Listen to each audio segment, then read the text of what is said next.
Welcome to Chillin' 101. We hope this video helps. In this video, I will show how to make chicken buffalo wings, only way.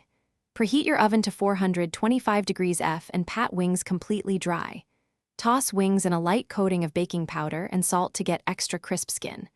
Bake for about 35 minutes, flipping once halfway through.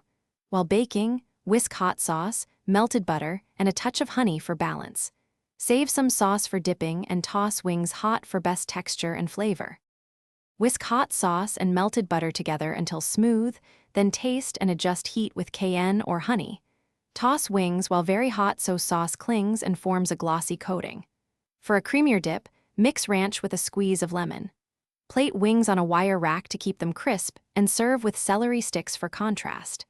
This method locks in flavor and gives you reliably saucy, tender wings every time. If this video is helping you, please subscribe and like the channel to support more recipes. Quick recommendation. Bento box make meal prep easy with these leak-proof containers I use to store wings and sauces. They save spills and time. Check the description for the link and other deals so you can grab them if interested. Thank you for watching. Now let's get back to the video. Let wings rest for a couple of minutes so sauce sets without getting soggy. Offer ranch or blue cheese and crisp celery to balance heat and add crunch. If making ahead, store sauce separately and toss before serving for best texture.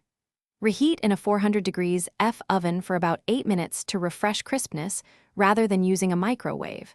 These small steps keep your wings tasting like freshly made bar food at home. Thanks for watching. Consider subscribing if we helped you.